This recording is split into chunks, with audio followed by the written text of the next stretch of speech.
Okay. Whoever got the most ratchets is in power. I'd rather get sent packages than send flowers. I can't understand how the game allow it. Nigga that'll pop and tail's a dangerous coward. Fuck it, if we gotta go to war and get shells. If anybody happen to get caught, pick 12. Some niggas will look at their royalties and faint. Money always gonna be here, but the loyalty ain't. I dives on the quarter, high rise on the water. People tell me I got the same eyes as my daughter. They expecting the hard shit, you give them a slow jam. My man lost his date cause he didn't want a program. Niggas keep it up, everybody gon' suffer though. I got a revolver that'll knock down a buffalo. Switch from the denim with the zippers to the buttons though. NYC without me is nothing no. In a minute it should be back here, and I'll be in the front and y'all'll be right back there. Like if G Money never showed Nino the crack, probably never would've been a new city to jack. Now say this to say that, what's up? Situate properly, cause either you getting buried or putting up your property. The Intellectual Property Podcast, episode 16. What's up, people? How you guys doing? It's been far too long since I seen you last. Good morning, good afternoon, good night. You could have been anywhere in the world, but you're not. You're here with me.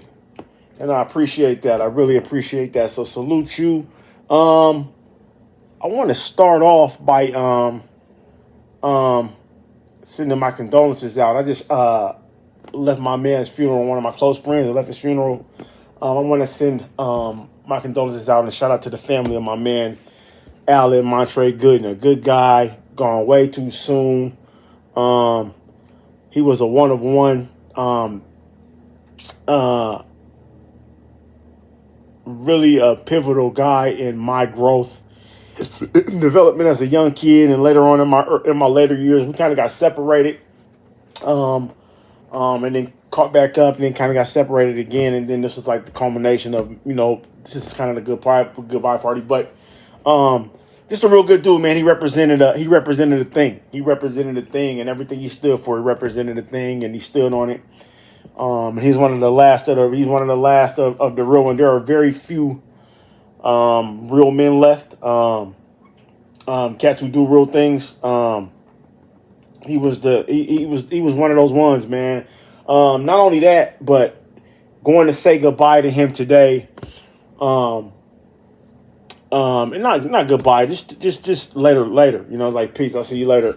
Is what funerals are to me. But I was also able to see a lot of other good people that represented the same thing to me, man. The names are endless. He was a really great guy. The guys I saw today were really good. It was so good catching up. Just shout out to Montre, man. Montre Gooden, man. Seattle's own, the 206's own, man. A one-on-one. Could have went anywhere and made it, man. He's like that. Gone way too soon. He's gone way too soon, man. You know what I'm saying? My big bro.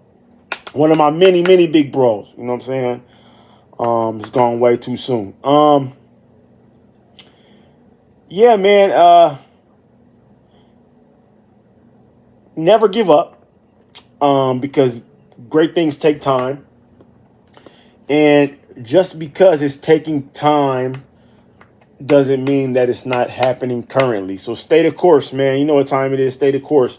Also, if you are overwhelmed today, and you're feeling crazy, it seems like it's too much to handle, your anxiety's is going nutcase on you, and you're overwhelmed, man, feel free to reach out and talk to somebody, man. Ask for help. There are people and resources in place that can help you. There are people and resources in place that want to help you. And contrary to popular belief, I know we're in a really pivotal peanut butter and jelly times. But contrary to popular belief, there are people out there that really, really, really care about you. So tap in and latch on to those people, man. God is good. You deserve all the best. Don't ever psych yourself out to say you don't deserve the best. Don't ever fool yourself. Don't ever listen to the noise, because that's all it is noise. That's it. So disregard that. That's peanut butter and jelly shit. And tap in, man. And just remember that you deserve the best things in life every day, all day, no days off, no Ferris Bueller. the best relationship you're going to ever have in life is the one, besides the one with God, is the one with yourself. Don't forget about that. Let's get right into the show, man. I want to talk basketball, but we've missed so much basketball, and I'm going to save that to the next show because we're going to need a whole show for basketball. It's already game 3. I didn't even watch. It's already game 3 of the finals. I didn't watch game 3. I watched the first 2 games. But I can tell you, man, at this point, it's we're seeing some of the best basketball we've seen played. At least I've seen played in my 40-some-odd years. You know what I mean? I think it's like it's really different now. It's like you watching basketball in the Matrix. You know what I mean? It's like you got the biggest and best of athletes out there now playing against each other. And I think I speak for everybody when I say the teams that we thought we would see there, because they're big and bad, are not. They've been replaced by a you know what I'm saying, by a newer, fresher blood, a bigger, badder athlete. It's just and you know what they say, man, there's nothing new under the sun. Everything continues to evolve and get, you know, and you know what I'm saying. So it's really a treat for basketball fans. It's really a treat for sports fans. Again, this has been a really, really good playoff. We got away from the games a little bit here on this show because we had other stuff to. Because again, this is not a podcast just for sports. This is a podcast for intellectual shit. Anything that we deem as important, myself or you guys out there as intellectuals deem as important, or any pressing issues that are right on our plate, we put those ahead of whatever. So certain topics take. I don't really care what what's going on in the world. That's what makes this show so different. You know what I mean? Certain topics that are right in front of our face, certain topics that we deem as important for us intellectuals take precedence over other topics. So, and it varies, you know what I'm saying? Like, we never know what we're going to talk about when we come here. And then everybody's invited and everybody's welcome too. So that's one of the cool things too. But yeah, man, basketball's been good. NBA basketball has been good. The finals are they're, again, game 3. I didn't watch that, but I did. Somebody won it. I'm thinking Indiana won. I don't know, but I did see the first 2 games. Like, it's a lot of good basketball. But we'll get back to that in a minute. In fact, when we get back to basketball, we start talking about basketball again, we'll do another walkthrough of the teams that were with us and that were no longer with us. So we'll make it a really special one on episode 17. But right now, let's get into it, man. Listen, locally, there's been a lot of protests about ICE, about this administration, and it's really an extension of this. ICE is just an extension of this administration. But I don't want to keep talking about. I want to talk about the actual people that are doing it. So ICE, man, there've been protests about migrants being deported illegally, being rounded up and taken away and deported illegally here, there, and everywhere. Locally, there were a lot. There were some clashes with protesters and police in some of those protests. And not just here. This is just one of many. There's been protests going on all over the country. And I'm gonna say this. I like this, man. I like this. I like this. But what I will say is this. And before I go there, I'll say this. I think that the people, and all praise, all power to the people, always, right? The people are finally starting to understand what they're facing, what they're looking at. There are a lot of injustices going on with people. People are leaving their houses in the middle of the night and not coming back. I mean, this is really whack. So I praise these supporters. I praise these protesters. But and again, no justice, no peace, right? But I will say this though, and because I got to be as objective as I can while I'm sitting in this seat. I gotta call a spade a spade.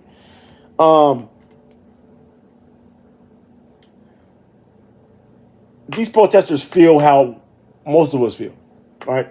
This sucks for migrants. This sucks for anybody, right?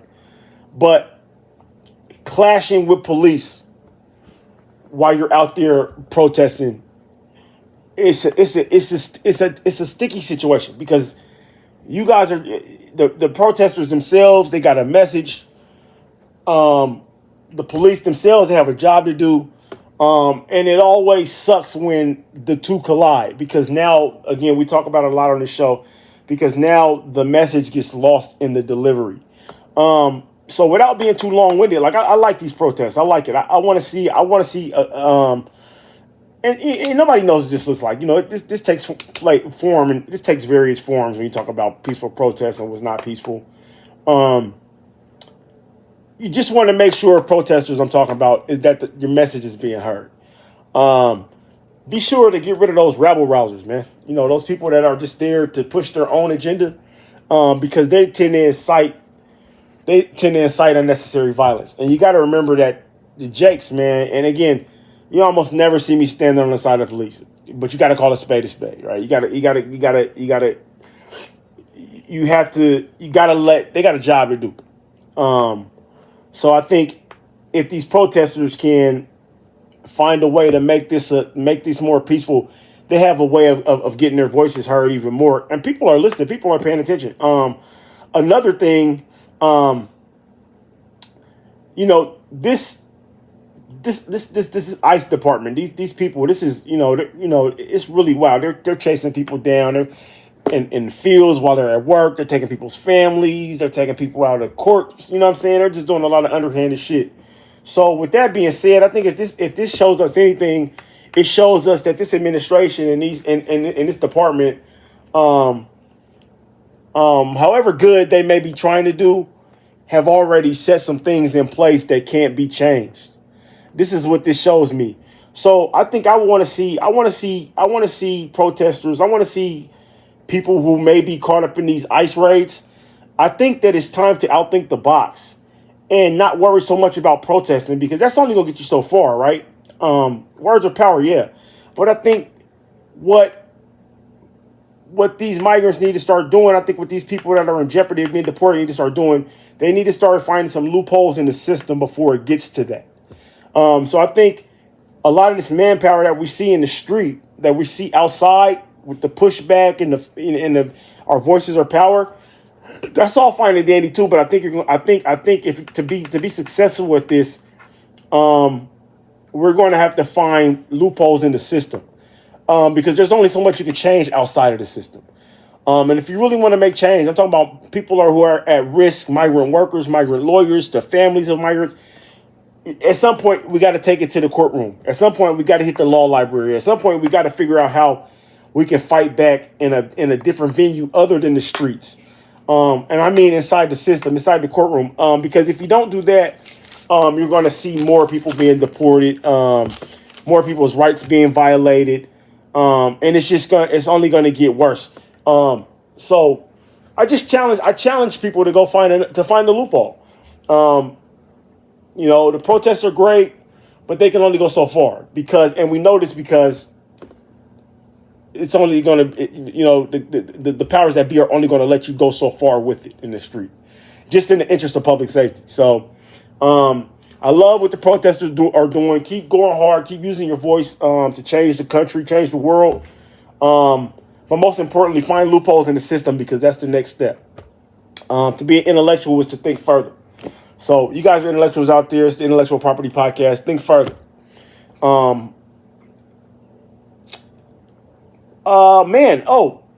Let's stay on this administration.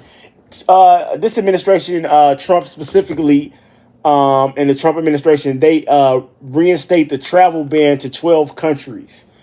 I didn't do my due diligence. I don't really remember what 12 countries those are. I had it written down, but I'm it's been a long day, so I kind of left that out. I apologize to you guys. I'll have that next time. But it's the 12 countries that he previously had extended the travel ban to, and then withdrew it, and now he's reinstating it. And there's also another 7 countries that are on that list. It's not a travel ban, but it's definitely, we're keeping an eye on the people that come in from here or go from there. And it's crazy because they say the reason he's doing this is because these countries are producing the key actors and the key contributors to people who play a major role and trying to hurt our country and trying to ruin our country. Well, I think there's some truth to this. I think there's a little truth to this. Again, we talked about last episode how many freedoms and how many things can you extend to people that are trying to hurt you, right? Like how many times can we say, all right, but I'm 50-50 on this. Because I also think that this is just the wall part 2, right? Building the wall, right? You hear this administration talk about Operation Golden Dome. And I think that that's the wall. They haven't really been too specific on it. And if you probably haven't really heard the term unless you really been listening to the political chitter chatter.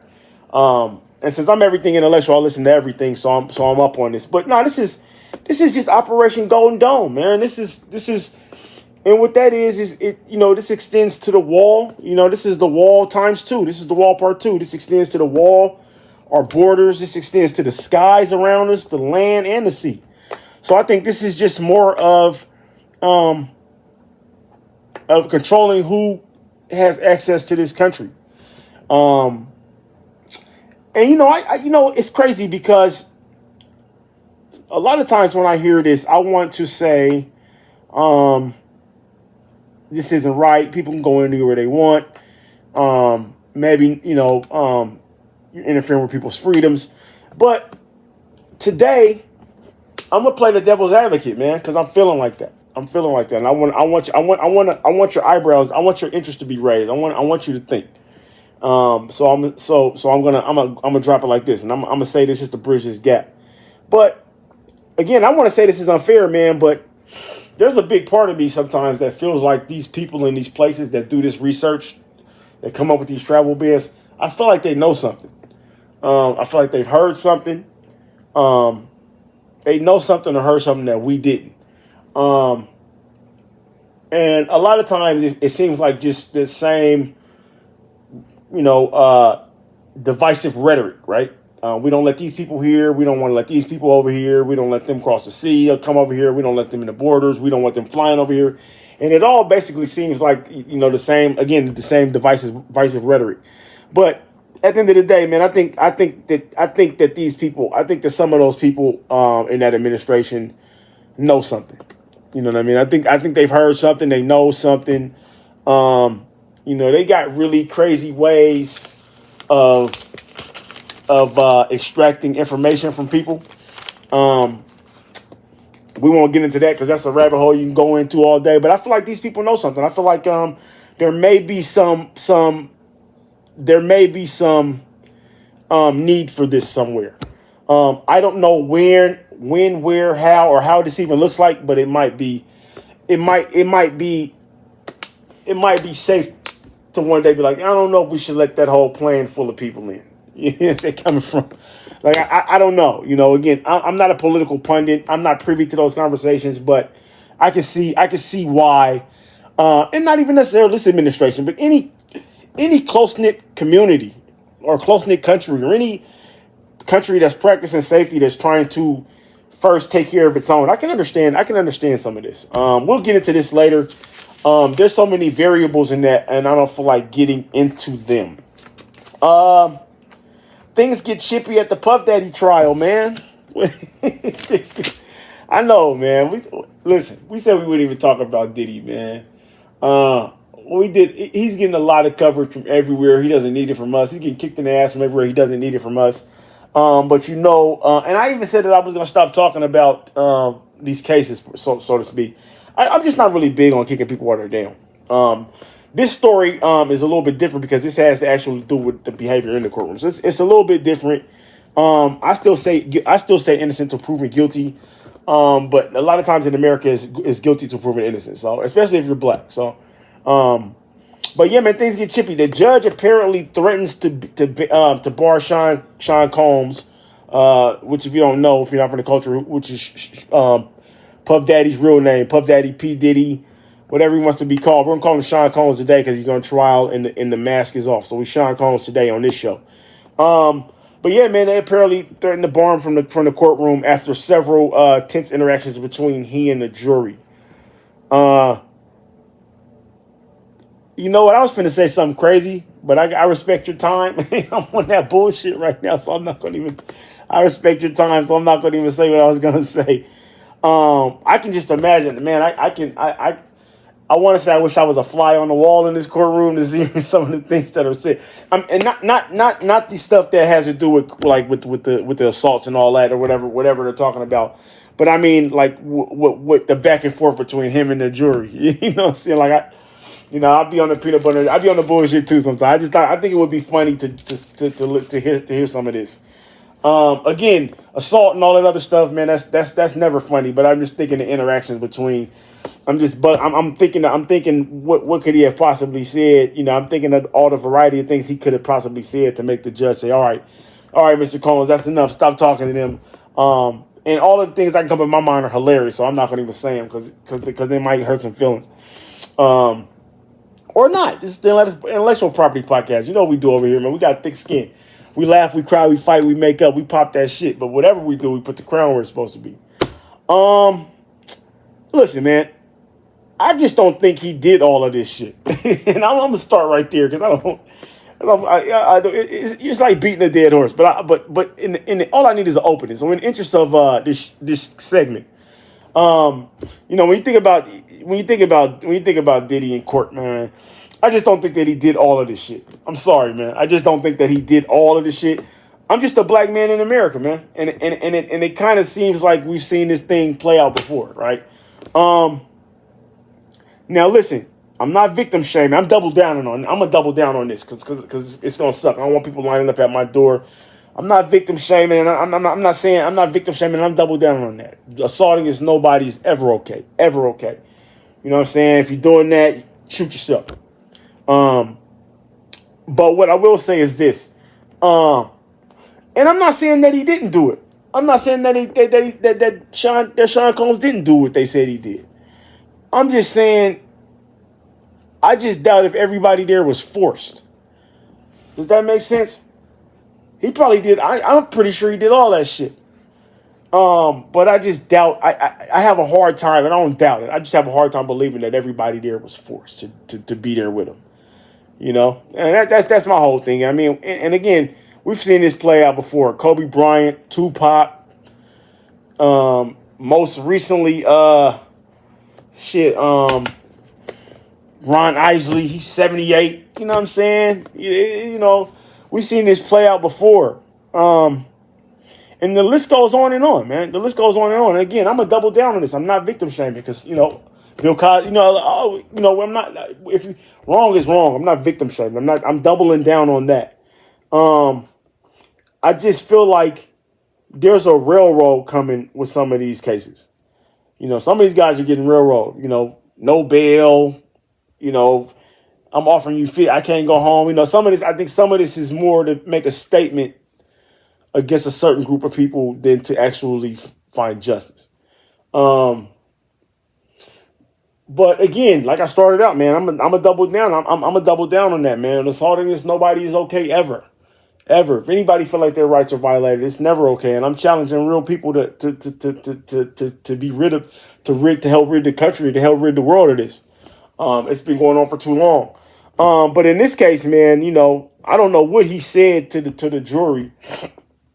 Sean Combs, I'm talking about. But you know, you see the look on his face, man. You could tell that he's not used to being treated like this. You could tell that it's taking a toll on him. And you can tell that by his actions with now yelling at the jury and things like that. And they don't say exactly what happened, but he's not supposed to be talking to the jury and he's interacting with them. So that probably means outbursts and shit like that. But he's in a really tough position. I wouldn't wish my worst enemy in that position, man. You know, the judicial system is crazy, man, especially when you're black, especially when they're trying to make an example out of you already. You know what I'm saying? So that could be tough. You know, I was talking to a friend of mine, and I'm gonna move forward because, you know, this is gonna figure itself out in the coming weeks and months. But it's still so far from the end. But you know, they say they say that people walk around putting band-aids on wounds all day instead of actually healing, just putting band-aids on them. And you think back to Diddy's history, man. You know, people say he's been wild for a while, but you think about seeing your friend get shot, killed in front of you. We're talking about Notorious B.I.G. And you know, some things like that. I wonder, is there a little trauma there? You know what I'm saying with him? And again, I'm not likening the two, but if you look at it, and some of his closest friends say this too. You have to really listen closely, and they say it. They tell you after that incident, and after a couple of incidents that happened, but namely that one where Biggie got murdered, and this is 1997. That's almost 30 years ago now. Things got a little crazier with him. You know, he started taking, you know, self-medicating more, doing different things, being in different circles, not being able to sleep. And these are all things per his friends, per people that are close to him. So, again, and I'm not, even, it doesn't matter. Even if this was the case, some of the things still wouldn't be okay. Even if this was the case, even if he had trauma and all that. But, you know, just something to think about. You know, you think about, man, people be traumatized and they kind of go downhill. And I think that, that there also needs to be some spotlight on that. You know what I'm saying? But right now I'm gonna need Sean Combs to quit yelling at the jury before he gets ousted from the courtroom. And once you're not in the courtroom, you're out of sight, out of mind. The chances of you being railroaded are higher. Because you really, when you're not there, you really look like just a name on a chart. I've been just a name on a chart in an investigation or in a thing, and you know what I'm saying, and people forget that you're a person too. Like you got, you know, people around you too. So, you know, Diddy, man, Sean, man, stay in the courtroom, man. You know, stay in the fight. You know what I'm saying? Like I said, I'm not condoning anything that Sean Combs was purported to have done or maybe has done. And I'm not saying he didn't do them, but I'm just saying that everybody wasn't there. No, everybody there wasn't forced to beat it. That's bullshit. I'm calling bullshit on that. But again, it'll get figured out. Last but not least, man, the biggest story, man, the two biggest egos in the world are going at it. It's the WWF in politics. Donald Trump versus Elon Musk, man. Two of the biggest egos in the room, in every room. You know what I'm saying? These are too big in any two. These would be too many big. Whatever room you go in, these two egos are gonna be the two biggest egos there. I feel like this was something that was destined to happen. I think whenever you have two people like Elon Musk and Donald Trump, two people with such self-serving interests in the same room, there's going to be a problem. This was destined to happen. You know, I also think, and this is a sidebar. This is the thoughts of Reggie, the CEO, not the world. But I think anytime you got, and I'm not calling these two men the devil, but I'm saying they're on a first name basis with them. And I'm not saying that's good or bad in this spectrum with the work they do. But anytime you got too many demons in one room, you know that they're going to clash. Anybody who's anybody knows that. And I guess what I mean by like self-serving interest, people with their own self-serving interest. Anybody can see this happening. Apparently this started from a very small argument, a disagreement over a bill, and then a parting of ways about a bill that was passed. That's what they say it's about. I'm pretty sure that there are a lot of small arguments amongst these guys that nobody sees. It's just that way when you got intellectuals and people who want to run everything and want to rule the world. So this is just, as far as that goes, it's just the chickens coming home to roost in that respect. But I'm not surprised that this is starting to come on a sidebar when Elon Musk is starting to notice that his personal assets and his personal reputation are being diminished from this alliance. I think at first it didn't bother him, but now he's starting to feel the pinch a little bit. And one thing both of these guys are aware of is public opinion. But Elon Musk is aware of public opinion and his personal wealth too, right? And it's crazy because I still think that at one day Elon Musk is going to be our president. I mean, there's nobody to stop him. His money's way long. He's already there now. Not, you know what I'm saying? He's already hanging out with that network. So, and Donald Trump will be gone, and you know what I'm saying? And there'll be, it'll be more silly shit going on, and then Elon Musk will be there. But yeah, I think this is just about. I think the bill was just the name of the game to get Elon Musk, but I think Elon Musk has been eyeing the exit. I was watching the interview where they asked him a question, and Donald Trump put his hand up and stopped Elon Musk from talking. Nobody really saw this. It's a slight nuance, but Elon Musk kind of side-eyed Donald Trump and was like, "Hold on, man. What I got to say is just as important as you." So anytime you got that kind of activity between two mega minds like that, you're gonna get this kind of stuff. But I think that both of these guys could sense this coming somewhere and kind of was putting bullets in the chamber for this exact fight. And it's looking like Trump, what you call it, man? Trump. It's looking like Elon Musk has been building up a cachet of things to say about Donald Trump. That's why I think that this is something that's been boiling behind the scenes for a minute. But it looks to be interesting, man. Yeah, I just think that these two argue more frequently behind closed doors than they let on, and I think that this argument, this disagreement, this departing of ways has now opened the floodgates. I will say this is crazy, man. I think Trump might want to fall back on this one. I think he might lose this one. I just think that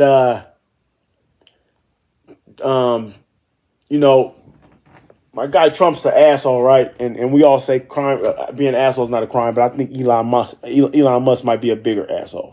Pause. I'm not trying to be vulgar. I'm talking about character types. I'm not talking about body parts. Because the last thing he said about producing those pictures with Trump standing next to Jeffrey Epstein, the convicted and notorious pedophile. That's not gonna bode well with anybody. You know what I'm saying? So just the pictures themselves have turned a couple of stomachs. You know what I'm saying? So I think whatever's going on, Trump might want to bow out of this one, man. You know what I'm saying? Because it just doesn't look too promising for him. Even if he didn't do it, even if he's not in any, and of course Elon Musk said Trump's in the files. He wasn't very specific, like his pictures there, or it could have been anything. He wasn't very specific. But the fact that he wasn't very specific left millions of people wondering what's in the files. So sometimes what you don't say is more important than what you do say. But we're going to keep our eye on this one, man. It's going to be crazy, man. It's the WWE, man. It's the WWE. Once again, in Washington, nobody is making a change or making a difference. Everybody's just fighting like babies. It's good to see that nothing's new in the world today, and all is right with the world. Everybody's still on that peanut butter and jelly shit. Nobody's making changes in Washington. Everybody's fighting over the Epstein files. Nothing's new, man. Listen, it's nice to be important, but it's more important to be nice. Doubt kills dreams faster than failure does. And it's always funny till somebody gets hurt, then it's fucking hilarious. Also, it's easy to tell a lie, but it's so much more funny to tell the truth. Good morning, good afternoon, good night.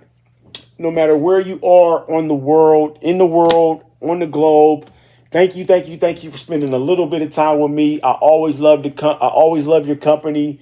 It's greatly appreciated. Love yourself, man. Love your neighbor, but love yourself even more. Don't forget the most important relationship that you're ever going to have, besides the one with God, is the one with yourself. And don't listen to the noise, man. We've made history again. Reggie the CEO, the Intellectual Property Podcast, Season 3, Episode 16. We ain't stopped yet, baby. Turn the lights out. Okay. Whoever got the most ratchets is in power. I'd rather get sent packages than send flowers. I can't understand how the game allow it. Nigga that'll pop and tails a dangerous coward. Fuck it, if we gotta go to war, then get shells. If anybody happen to get caught, pick 12. Some niggas will look at their royalties and faint. Money always gonna be here, but the loyalty ain't. I dives on the quarter, high rise on the water. People tell me I got the same eyes as my daughter. They expecting the hard shit, you give them a slow jam. My man lost his date cause he didn't want a program. Niggas keep it up, everybody gon' suffer though. I got a revolver that'll knock down a buffalo. Switch from the denim with the zippers to the buttons though. NYC without me is nothing no. In a minute it should be back here, and I'll be in the front and y'all'll be right back there. Like if G Money never showed Nino the crack, probably never would've been a new city to jack. Now say this to say that, what's up? Situate properly, cause either you getting buried or putting up